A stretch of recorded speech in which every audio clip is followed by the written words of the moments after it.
Bay Area homeowners are being asked to help to house homeless residents. In the Bay Area of California, in Northern California, they are having problems with homelessness. And the government now, to their credit, is no longer pretending that they're functional. Remember that story about the children who drive the ambulances? Oh, yeah. You brought that to my attention. Yeah. They didn't have anyone to drive the ambulances. So I forget where this was, but they just started enlisting the help of, I think, like high school kids to just drive ambulances because they couldn't find anyone else to do it. And again, it was one of those feel-good stories where they're like, take a look at this. We are so proud of our young boys and girls. Yeah, in rural Sackett's Harbor, New York. Sackett's Harbor, New York. COVID-19 affected the local volunteer ambulance service. Local high school students took the required training and picked up the slack. Man, me and my friends would be just baking out the ambulance. We'd just be getting so high in that ambulance. Let's watch this little segment. When people call for an ambulance in Sackett's Harbor, New York, and the crew shows up at their front door, they're 12. Almost everyone has the same reaction. A lot of people just come up and ask you, like, wait, how old are you? Right. You're the EMT? Right. Like, when's the ambulance coming? So what do you say? We just explain to them, we are the ambulance. These baby-faced first responders took over the village's emergency medical services not long after COVID hit, when all the older EMS volunteers either couldn't or wouldn't do the job anymore. That's right. That exodus is part of a national trend. That's In rural right. America, 35% of ambulance services are all volunteer. Pay them. And many of Maybe those that's a bad model. 69% say they're struggling. That's to a find horrible help. model, huh? Fortunately, 40% of people coming to get you are doing it because they want to. Pause that for In a New minute. York State. It's a weird, isn't that a weird model? 35% of ambulance workers in rural America are volunteers. 35% of people that are coming to get you in your moment of need are doing it because they feel like it. I mean, is that a problem? But now we got kids doing it. So in the great spirit of this, because I think this is great, I think it's good. Everyone pitch in. Get in there and do it, right? Get in there and do it. Can you imagine being a young kid? Well, I was a piece of shit. You know, we loved drugs and just being on Long Island, being in an ambulance and being high. Somebody called, oh, fuck, dude, we got to get this woman. Putting the siren on. So in San Jose, California, as the Bay Area continues to struggle under the weight of its homelessness crisis, officials and nonprofits are asking local residents to do more than hand out meals or donate spare change. I like that already. Hey, because no one's doing that either. No one's handing out meals. So I like that they're saying, you got to do more than this. And people are going, who's doing that? Handing out meals?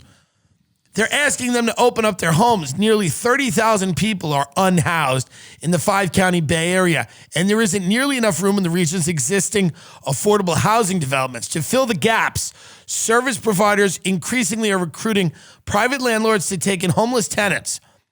Some property owners are renting out entire units in exchange for agreements that the government or a nonprofit will cover the rent. Others are offering up a spare bedroom, fun, in their home, sometimes in exchange for a small stipend, sometimes as a purely charitable act. Now, how does this work? Because this is a very interesting idea. You have a spare bedroom and you bring in someone that may be addicted to drugs or emotionally unstable. And by the way, it's America, so members of your household already may be addicted to drugs and emotionally unstable. You may be adding another person because that's what a lot of teenagers are right now, right? Mm-hmm. You have an emotionally unstable drug addict in the home, and now you're bringing in a buddy. You're bringing in a buddy. It's Harry and the Hendersons. It's like, it's bringing in a fun, it's Down and Out Beverly Hills. Watched a movie with Nick Nolte. It's fucking brilliant. Yeah. Quote here, recruiting landlords also is a challenge for the Homecoming Project, which houses formerly incarcerated people, a group that's often stigmatized. Using donations, the nonprofit pays hosts in Alameda and Contra Costa counties $30 a day to house someone in a spare bedroom for 6 months. Each former inmate is matched with a case manager to help them find a job and save money for a permanent home. Sex offenders aren't eligible. Now, let's get one thing straight.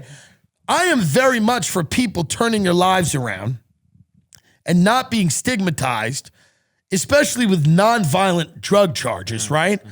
I don't think people should carry these things for the rest of their life. I don't think it should prevent them from working. And I do think that they need a place to stay. I do, though, think it is quite hilarious that with all the money that the government of California takes in, the only option they have is to go to citizens and go, do you have a room? That's the only option? After the billions of tax dollars that flow into the state of California, the only thing you can do is say, hey, do you guys got any rooms? Zach Stein and his wife volunteered with say, by the way, remember there was a homeless guy, there was a guy in Beverlywood who worked with the homeless, and I'm not dissuading anyone from working with the homeless by just telling you this factual story. There was a guy in Beverlywood who worked with the homeless. A homeless guy followed him home and stabbed him to death. I think it was Brentwood, maybe. Let me see. I believe it was in Beverlywood, but it doesn't really matter. People are listening to this from some dungeon in Wisconsin. They don't understand what we're talking about. We're talking about Beverly Hills, piglets. Homeless man arrested for murder at Brentwood and Camp. Well, you were right. Same difference. So I think that was a different one, but my point is this. You got to have cojones to work with people that may kill you, right? Zach Stein and his wife volunteered with Safe Time, opening up their spare bedroom in Albany to a struggling young woman for 3 months. In some ways, it was really weird having a stranger there, Stein said. But the experience seemed to make a big difference in the woman's life. This was one of the Andrew Cuomo's mistresses they housed. Stein and his wife recently had a baby and hope to continue hosting once they get settled as parents. Well, that seems insane, but they were able to buy their house because they inherited money, and they want to share that good luck with those less fortunate. Well, that's the beginning of a fun movie. I mean, here's the deal. There's a lot of people that are down on their luck that need help. There's also a lot of people that have real problems with mental illness and drug addiction, and the idea that you would bring them into your house and put your family and children at risk seems insane to anybody. And I know this is one of those ideas that like 10 people write about on Twitter and they make it sound like it's a great idea, but human beings recoil from this. It's like, you know, the reason why the Democrats have lost the narrative on truly everything right now is because the Democrats' issues that have always made sense to people are like the meat and potatoes, like, yeah, people shouldn't go bankrupt when they get in a car accident. People do need health care. People should have a retirement, right? People believe in those things. But when you start getting to this extreme of the left where they go, why don't you, hey, how about you open your house? How about you got a room? Because these are millionaires. Why not put them in Gavin Newsom? How big is that? How big is Gavin Newsom's winery? Can't they all go work on Gavin Newsom's winery? I'm not saying that you shouldn't be charitable when you can, but there's a lot of this that screams the horrible idea because you are not trained to deal with people that are experiencing psychosis. You're not trained to deal with that.